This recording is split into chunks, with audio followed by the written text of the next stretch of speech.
Hey guys, Spirit of the Law here. Today I'm going to be looking at one of the Forgotten Empire civilizations, the Magyars.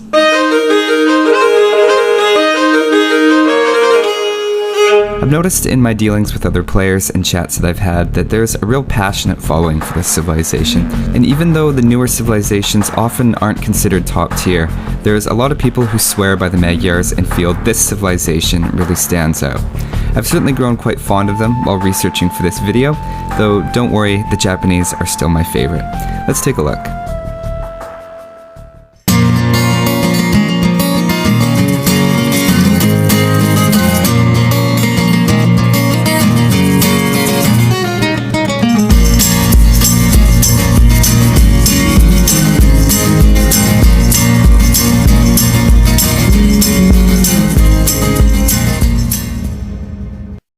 The Magyars are classified as a cavalry civilization, and we'll look at their bonuses in some detail, as well as their unique unit and tech tree. Their team bonus is that foot archers have +2 line of sight. Now this seems like a strange way to start, since we just said that they're a cavalry civilization, and now we're talking about an archer bonus. It does give some nice potential for a variety of rushing units, and it could help your allies go straight for archers while you go with scouts, and it could also help your own archers if you choose to go for those. Extra line of sight is very useful for early exploration and in seeing those mangonels coming a little bit earlier. You can see this bonus has a notable effect size for both early game as well as late game archers. The only thing I wish is that they had a team bonus that did a bit more to help a Mongol ally, maybe by increasing cavalry archer line of sight by 2 instead of foot archer, because that would give the Mongols and the Magyars some amazing synergy, or some great head-to-heads with the early scout rush and the later game cavalry archers. Now let's take a look at their civ bonuses. The first one is that the scout line costs -10%, so basically they cost 72 food instead of 80. That doesn't sound like a lot, but it's pretty decent. Since scouts take 30 seconds to create, that means you're saving 16 food per minute. You could look at that as having one free scout every 4.5 minutes. Another way to look at it is that you normally need around 8.7 farmers without wheelbarrow to sustain production from one stable, and 17.3 farmers at 2 stables. Because of the cheaper cost, Magyars can get away with fewer farmers. If we're going to ballpark its effect size in an intuitive way, we could say it's the equivalent of having an extra farmer per stable. Now with a well-known and unit-specific bonus like that, it unfortunately means you're also predictable, and a few spears make for a pretty obvious and cost-effective counter if someone thinks scouts are on the way. The second bonus is that villagers kill wolves in 1 strike. I think this is a really unique bonus, and it makes it easy to forward a barracks with even just 1 villager without loom. Of course, don't get lulled into a false sense of security. Your villagers are just as weak to scouts and other non-wolf units. Alternately, this could lead to easy walling on Black Forest, which for every other civilization is risky business. And as I've looked at before, losing an early villager actually costs you more than the 50 food cost in potential income that villager would have brought in later. For that reason, I think of it as an indirect eco bonus that works like economy insurance. It prevents the occasional big loss because of some fluke accident, but if nothing goes wrong, you don't notice it's there. The third bonus is that forging, iron casting, and blast furnace are free. Now remember, you have to build a blacksmith first to get this, and as soon as you make your blacksmith, it's instantaneously researched for free, and your scouts go from 5 to 6 attack. Now depending on which units are matching up in the feudal age, forging can help sometimes, and sometimes it doesn't make a difference. In this case, having 2 scouts without the tech meant that the villager survived, and then with the tech under the same conditions, this time she didn't make it. In the end, if you're up to the Imperial Age, you'll have saved 645 food and 345 gold, and your techs will be done faster, helping you out with lots of possible strategies, like the Scout Rush of course, but also Knights, since most people won't have the attack upgrades while Knight rushing, and prioritize the defensive upgrades. That means that if you get those defensive upgrades as well, you have the potential to have the most technologically advanced Knights on the field in early Castle Age without having to sacrifice production to get the iron casting tech. Moving on now to their unique unit, the Magyar Hussar, which is not this Hussar, which we'll pronounce as Hussar to keep them straight. An interesting fact about this unit is that it's the only unique unit that's also a trash unit, meaning that it potentially doesn't cost any gold after you research their unique tech, which would make them the only castle unique unit at this point to not cost gold. Now let's compare the Magyars Hussar to the normal Hussar, which, don't forget, are cheaper for the Magyars. The unique unit is similar in cost and statistically greater overall, as its HP is notably higher and its attack is significantly higher.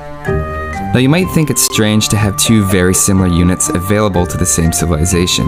Why even give the Magyars Hussars if they have a better unit to pick from anyway? There are a few differences that I want to point out. First of all, the Hussar requires a castle to be built, and as we know, it's easier to spam stables than it is to spam castles. This is offset by the fact that the Hussar builds in 16 seconds and the Hussar is 30 seconds, so it ends up appearing as if the castle is working twice as fast as the stable. Beyond that, they each have slightly different roles. The Hussar, for example, does its normal 11 damage against onagers and 14 against battering rams, whereas the Hussar does 8 bonus damage against onagers in addition to its higher base attack, for a total of 22 damage. It also does 10 bonus damage against the battering rams for a total of 27 damage per attack. The only thing that makes the Hussar considered anti-siege is its speed, whereas the elite Hussar has that same speed element just with double the damage per attack. On the other hand, the Hussar does 12 damage against monks, killing a base monk in 2 hits instead of 3, along with also having some conversion resistance.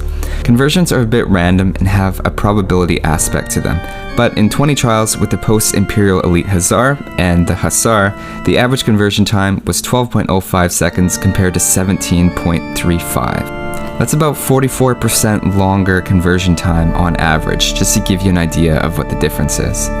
The Hussar also has a much shorter line of sight, with the Hussar's line of sight at 10, the Elite Hussar at 6, and the Paladin's line of sight at 5 tiles.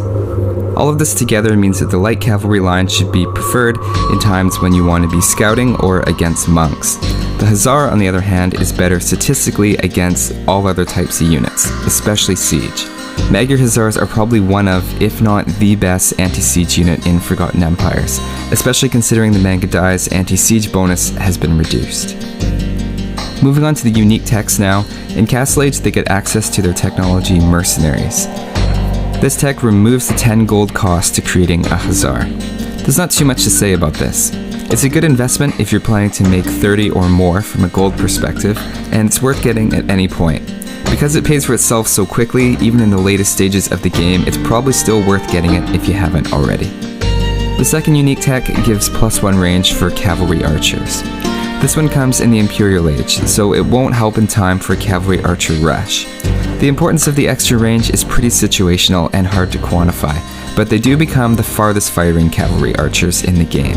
The Turks, Saracens, and Japanese in the Forgotten Empires are the only other civilizations to get the perfectly upgradable heavy cavalry archer, and it's easy to argue the recurve bow gives the Magyars the best cavalry archers of that group of civilizations, though the Mongols and the Huns have other bonuses to make up for missing the last archer armor upgrade, so I wouldn't necessarily say that the Magyars have the best cavalry archers. Personally, I don't notice a huge difference in the effectiveness of adding the +1 range, to be honest, but give it a try and see if maybe that extra range makes a big difference for you. Looking now at their tech tree, we'll start with the archers.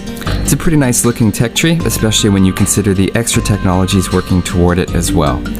They have great cavalry archers, as I just mentioned, but they are missing the hand cannoneer. Considering their tech tree as a whole, and their team bonus in there as well, I'd give them an A for archers. It's definitely a strength of the civilization. Next, we'll look at infantry.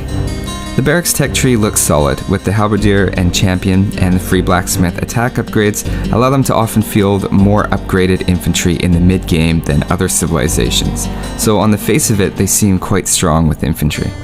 Unfortunately, they're missing the last infantry armor tech and squires, but I'd still give their infantry a B+ for being so strong out of the gate.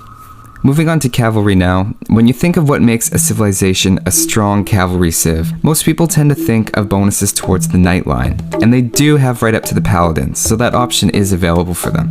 The scout line is really where it's at though for the Magyars, and once you have the elite Magyar Hussar, it's easy to argue they have the best trash unit in the game from a statistical point of view. Between a really strong cavalry rush in the early game, the best cavalry in a late game trash war, and a civ bonus that lets them consistently out-tech their opponent's knights in between, and I don't know how to justify anything less than an A+ for their cavalry. Moving on now to Siege. Their Siege tree looks like a standard B one, being that they have the essentials but not the top upgrades. Notice though that they don't have Siege Engineers, so the Siege is considerably worse in the late game than those of other civilizations. They also don't have bonuses to support a great gold or wood economy in the late game, so Siege turns into a weak and costly area of the army. Given the mass pikemen that you're likely to see because of your cavalry-heavy army, it'd be nice to have better Siege available. As it is, I'd have to give them a C. Taking a look now at the Navy, unfortunately there's no civilization bonuses that bolster the Navy in even the most remote way, but luckily the tech tree is almost complete. They're pretty much C- bottom tier for taking the water early, and they get outpaced by any civilization with a Dark Age bonus. But I'd say they turn it around into a respectable B in the late game, thanks to the dock tech tree. Overall, that averages out to a C+. Looking at defenses, I'm not gonna lie, it's kind of an ugly tech tree. They have no fortified walls, siege engineers, keeps, bombard towers, or architecture. I like to throw hand cannoneers, bombard cannons, and camels in with defenses a bit, all of which they don't have. Overall, you're going to have a hard time playing on the defensive for any length of time as the Magyars, though don't underestimate the situational defensive advantages of the Hussar's anti-siege bonus. The Magyars overall seem to be designed to be played as an aggressive civilization, and I'd give their defenses a C. Looking at their economy now, I'd consider the Wolf insta-kill a sort of eco bonus here. The cheaper light cavalry line can also be considered an eco bonus since you're able to create more units over the long run, and their free blacksmith techs are also an eco boost in the same light. Their eco techs are mostly available except for the last stone upgrade, but who cares about that one? It's a really unusual economy because it surprises you in so many little ways as you go about your business. But I really like free techs and cheaper units, so I'd give it an A-. In summary, I really enjoy playing as the Magyars. I find they have a great early scout cavalry rush, but with better late game trash units than the other early rushing civs. They're great for land maps, whether it's an open map like Arabia or a closed map like Black Forest, though I wouldn't recommend them on a map where there's a lot of water involved. So that's all for this one. Thanks for watching, guys, and I'll see you next time.